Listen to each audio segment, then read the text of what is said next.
எல்லாருமே வந்து கல்யாணம் பண்ணி வரும்போது நம்ம மாமியார் வீட்டு சப்போர்ட் நம்பி தான் வருவோம் இல்லைங்களா?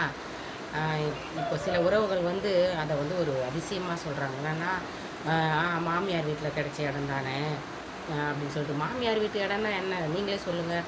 ஒரு பொண்ணு வாழ வரதே மாமியார் வீட்டுக்கு தான். அவங்க மூலயமா ஒரு இடம் கிடைச்சிட்டா மட்டும் போதாதுங்க.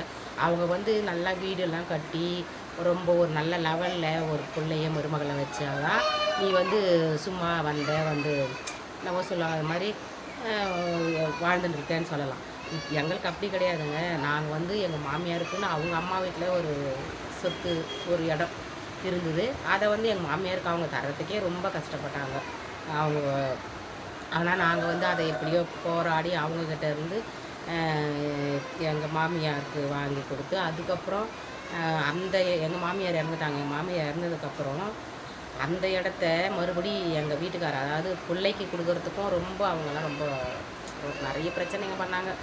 அதிலெல்லாம் நிறைய பிரச்சனைகளில் அவங்கக்கிட்ட அசிங்கப்பட்டு அவமானப்பட்டு, அதுக்கப்புறம் அதை வந்து நாங்கள் ஒரு சட்டப்படி போலீஸ் ஸ்டேஷன் மூலயமா அந்த இடத்த எங்கள் வீட்டுக்காருக்கு வரா மாதிரி பண்ணி, அதுக்கப்புறம் அந்த இடத்துல வந்து உட்காந்து நாங்கள் கஷ்டப்பட்டு தாங்க ஒரு வீடு அது வந்து நாங்கள் கட்டியாச்சுங்க.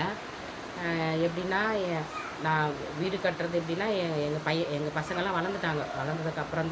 வளர்ந்ததுக்கப்புறம் என்னோடய பிள்ளைங்க, எங்கள் வீட்டுக்காரு இவங்கெல்லாம் சேர்ந்து 3 பேரும் சேர்ந்து கஷ்டப்பட்டு உழைச்சி சம்பாரித்து தான் அந்த இடத்துல நாங்கள் ஒரு வீடே கட்டி முடிச்சிட்டோம். அது வந்து இப்போ நான் உங்களுக்கு ஏற்கனவே அந்த உங்களுக்கு காட்டியிருப்பேன். அது இன்னொரு நாளைக்கு நான் எங்கள் வீடை காட்டுறேங்க. இன்னும் அந்த வீடு வந்து நாங்கள் ஃபினிஷிங் பண்ணவே இல்லை. வாடகை வீட்டில் இருந்து வந்து இங்கே இருந்து இதெல்லாம் செஞ்சதால், சரி இதுக்கப்புறம் வாடகை வீட்டுக்கு போக வேண்டாம், நம்ம இது வீடு நிதானமாக கூட.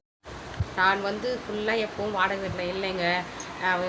ஒரு குழந்தைங்க இப்போ வயிற்றில் நிற்கும்போது எல்லாம் வந்து எங்கள் அண்ணாலாம் வெளியே வாடகையில் நான் வீட்டுக்கே வந்துடுமான்னு சொல்லிட்டு எங்கள் அம்மா வீடு சொந்த வீடுலேயே அதில் தான் என்னை கூட்டின்னு வச்சுருப்பாங்க.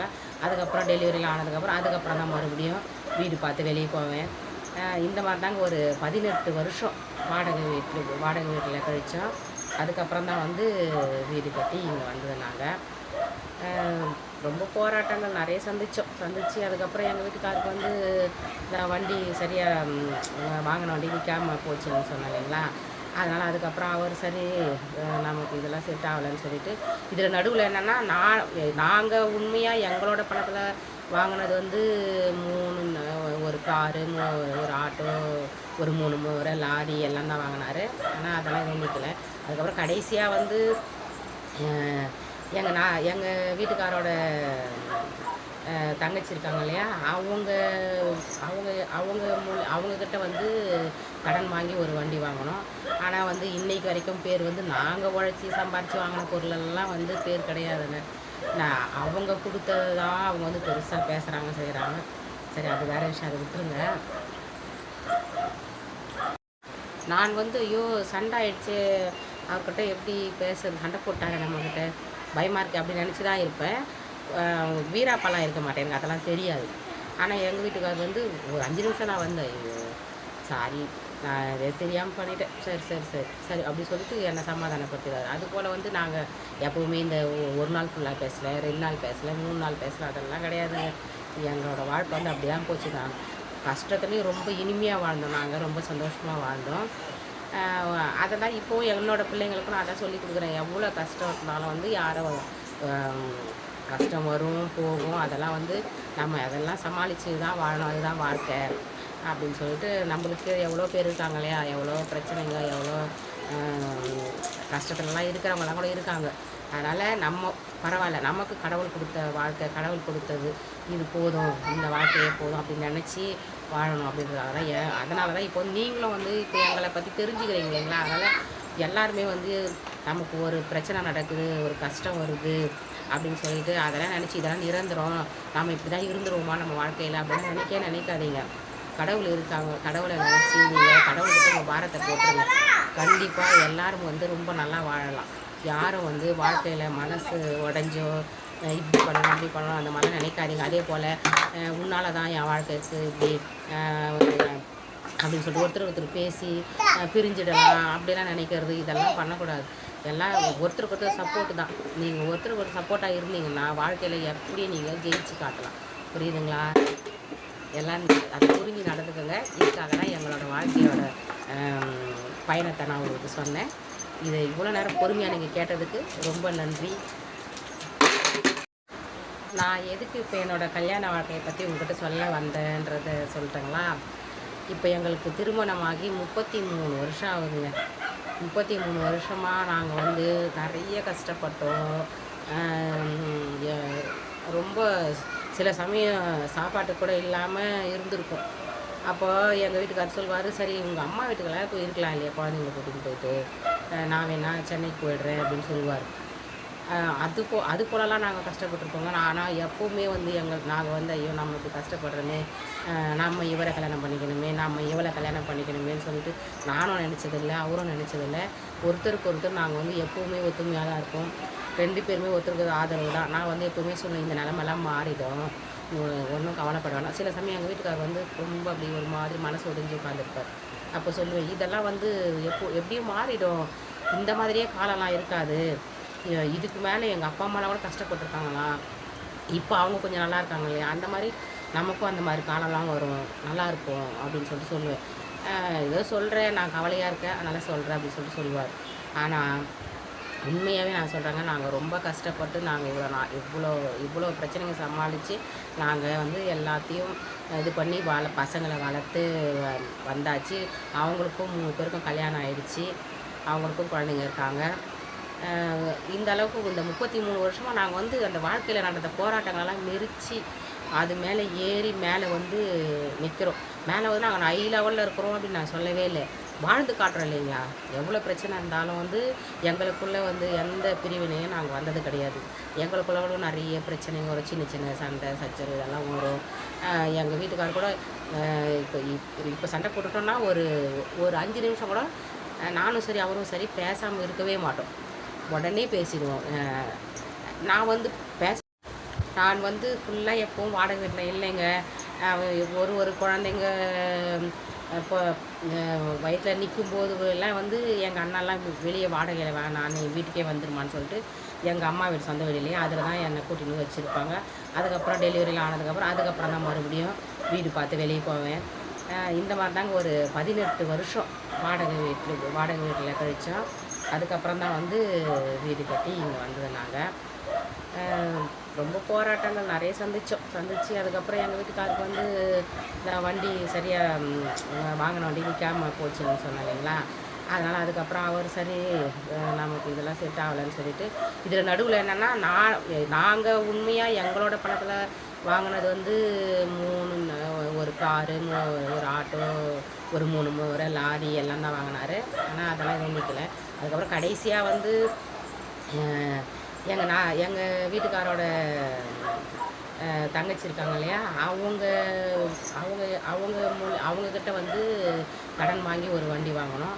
ஆனால் வந்து இன்றைக்கு வரைக்கும் பேர் வந்து நாங்கள் உழைச்சி சம்பாரித்து வாங்கின பொருளெல்லாம் வந்து பேர் கிடையாதுங்க. அவங்க கொடுத்தது தான் அவங்க வந்து பெருசாக பேசுகிறாங்க செய்கிறாங்க. சரி அது வேறு விஷயம், அதை விட்டுருங்க. நான் வந்து ஐயோ சண்டை ஆயிடுச்சு அவர்கிட்ட எப்படி பேசுறது, சண்டை போட்டாங்க நம்மக்கிட்ட, பயமாக இருக்குது அப்படின்னு நினச்சி தான் இருப்பேன். வீராப்பெல்லாம் இருக்க மாட்டேன், எனக்கு அதெல்லாம் தெரியாது.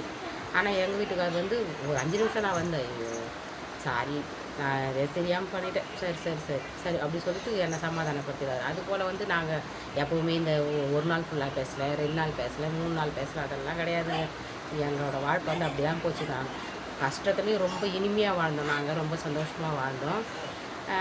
அதை தான் இப்போது என்னோடய பிள்ளைங்களுக்கும் நான் அதான் சொல்லி கொடுக்குறேன். எவ்வளோ கஷ்டம் இருந்தாலும் வந்து யாரும் கஷ்டம் வரும் போகும், அதெல்லாம் வந்து நம்ம அதெல்லாம் சமாளித்து தான் வாழணும், அதுதான் வாழ்க்கை அப்படின்னு சொல்லிட்டு நம்மளுக்கு எவ்வளோ பேர் இருக்காங்க இல்லையா, எவ்வளோ பிரச்சனைங்க, எவ்வளோ கஷ்டத்துலலாம் இருக்கிறவங்களாம் கூட இருக்காங்க. அதனால் நம்ம பரவாயில்ல, நமக்கு கடவுள் கொடுத்த வாழ்க்கை, கடவுள் கொடுத்தது இது போதும், இந்த வாழ்க்கையே போதும் அப்படின்னு நினச்சி வாழணும் அதனால தான் இப்போ நீங்களும் வந்து இப்போ எங்களை பற்றி தெரிஞ்சுக்கிறீங்க இல்லைங்களா. அதனால் எல்லாருமே வந்து நமக்கு ஒரு பிரச்சனை நடக்குது, ஒரு கஷ்டம் வருது அப்படின்னு சொல்லிட்டு அதெல்லாம் நினச்சி இதெல்லாம் நிரந்தரம், நம்ம இப்படி தான் இருந்துருவோமா நம்ம வாழ்க்கையில் அப்படின்னு நினைக்காதீங்க. கடவுள் இருக்காங்க, கடவுளை நினச்சி நீங்கள் கடவுள்கிட்ட உங்கள் பாரத்தை போட்டுருங்க. கண்டிப்பாக எல்லோரும் வந்து ரொம்ப நல்லா வாழலாம். யாரும் வந்து வாழ்க்கையில் மனசு உடஞ்சோ இப்படி பண்ணணும் அப்படி பண்ணணும் அந்த மாதிரிலாம் நினைக்காதீங்க. அதே போல் உன்னால் தான் என் வாழ்க்கைக்கு இப்படி அப்படின்னு சொல்லிட்டு ஒருத்தர் பேசி பிரிஞ்சிடலாம் அப்படிலாம் நினைக்கிறது இதெல்லாம் பண்ணக்கூடாது. எல்லாம் ஒருத்தருக்கு ஒருத்தர் சப்போர்ட்டு தான். நீங்கள் ஒருத்தருக்கு ஒருத்தர் சப்போர்ட்டாக இருந்தீங்கன்னா வாழ்க்கையில் எப்படி நீங்கள் ஜெயிச்சு காட்டலாம். புரியுதுங்களா? எல்லாம் அதை புரிஞ்சு நடந்துக்கோங்க. இதுக்காக தான் எங்களோட வாழ்க்கையோட பயணத்தை நான் உங்களுக்கு சொன்னேன். இதை இவ்வளோ நேரம் பொறுமையாக நீங்கள் கேட்டதுக்கு ரொம்ப நன்றி. நான் எதுக்கு இப்போ என்னோடய கல்யாண வாழ்க்கையை பற்றி உங்கள்கிட்ட சொல்ல வந்தேன்றதை சொல்லிட்டேங்களா?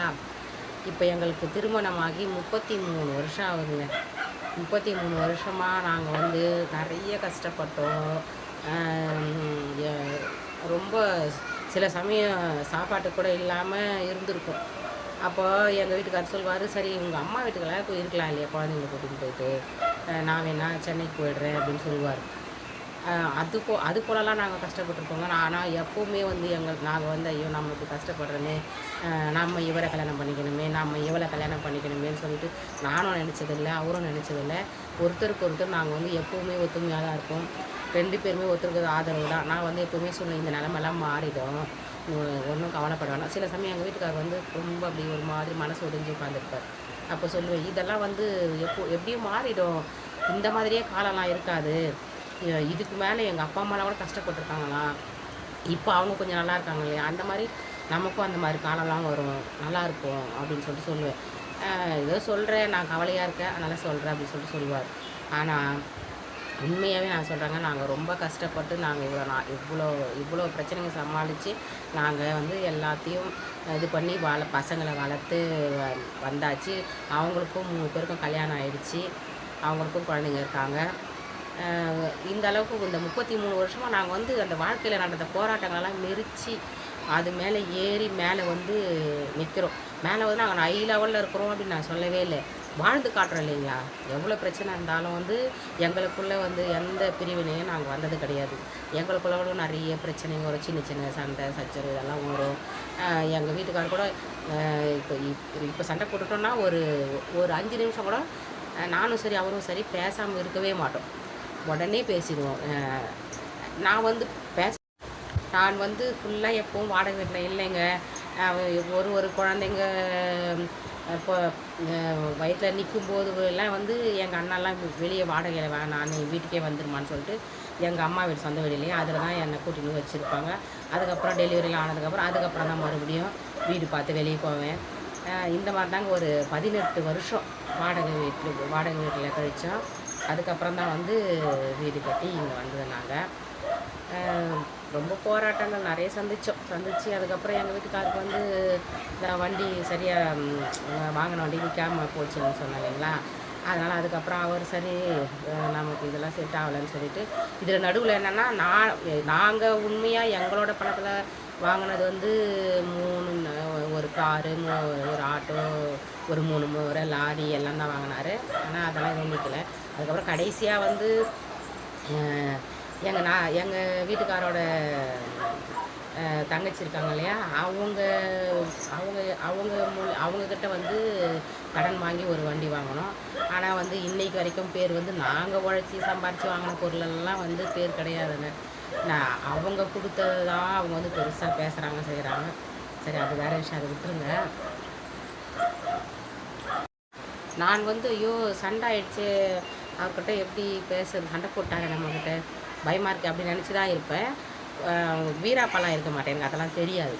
ஆனால் எங்கள் வீட்டுக்காரர் வந்து ஒரு 5 நிமிஷம் நான் வந்தேன், ஐயோ சாரி நான் இதை தெரியாமல் பண்ணிட்டேன், சரி அப்படி சொல்லிட்டு என்னை சமாதானப்படுத்துகிறார். அதுபோல் வந்து நாங்கள் எப்போவுமே இந்த ஒரு நாள் ஃபுல்லாக பேசலை, 2 நாள் பேசலை, 3 நாள் பேசலை, அதெல்லாம் கிடையாதுங்க. எங்களோட வாழ்க்கை வந்து அப்படி தான் போச்சு. தான் கஷ்டத்துலேயும் ரொம்ப இனிமையாக வாழ்ந்தோம், நாங்கள் ரொம்ப சந்தோஷமாக வாழ்ந்தோம். அதை தான் இப்போவும் என்னோடய பிள்ளைங்களுக்கும் நான் அதான் சொல்லி கொடுக்குறேன். எவ்வளோ கஷ்டம் இருந்தாலும் வந்து யாரோ கஷ்டம் வரும் போகும், அதெல்லாம் வந்து நம்ம அதெல்லாம் சமாளித்து தான் வாழணும், அதுதான் வாழ்க்கை அப்படின்னு சொல்லிட்டு நம்மளுக்கு எவ்வளோ பேர் இருக்காங்க இல்லையா, எவ்வளோ பிரச்சனைங்க எவ்வளோ கஷ்டத்துலலாம் இருக்கிறவங்களாம் கூட இருக்காங்க.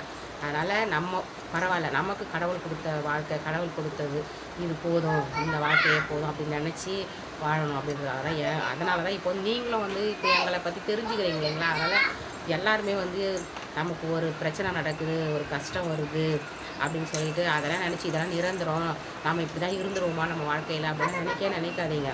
கடவுள் இருக்காங்க, கடவுளை நினச்சி நீங்கள் கடவுள்கிட்ட உங்கள் பாரத்தை போட்டுருங்க. கண்டிப்பாக எல்லாரும் வந்து ரொம்ப நல்லா வாழலாம். யாரும் வந்து வாழ்க்கையில் மனசு உடஞ்சோ இப்படி பண்ணணும் அப்படி பண்ணணும் அந்த மாதிரிலாம் நினைக்காதீங்க. அதே போல் உன்னால் தான் என் வாழ்க்கைக்கு இப்படி அப்படின்னு சொல்லிட்டு ஒருத்தர் பேசி பிரிஞ்சிடலாம் அப்படிலாம் நினைக்கிறது இதெல்லாம் பண்ணக்கூடாது. எல்லாம் ஒருத்தருக்கு ஒருத்தர் சப்போர்ட்டு தான். நீங்கள் ஒருத்தருக்கு ஒரு சப்போர்ட்டாக இருந்தீங்கன்னா வாழ்க்கையில் எப்படி நீங்கள் ஜெயிச்சு காட்டலாம். புரியுதுங்களா? எல்லாம் அதை புரிஞ்சு நடந்துக்கோங்க. இதுக்காக தான் எங்களோட வாழ்க்கையோட பயணத்தை நான் உங்களுக்கு சொன்னேன். இதை இவ்வளோ நேரம் பொறுமையாக நீங்கள் கேட்டதுக்கு ரொம்ப நன்றி.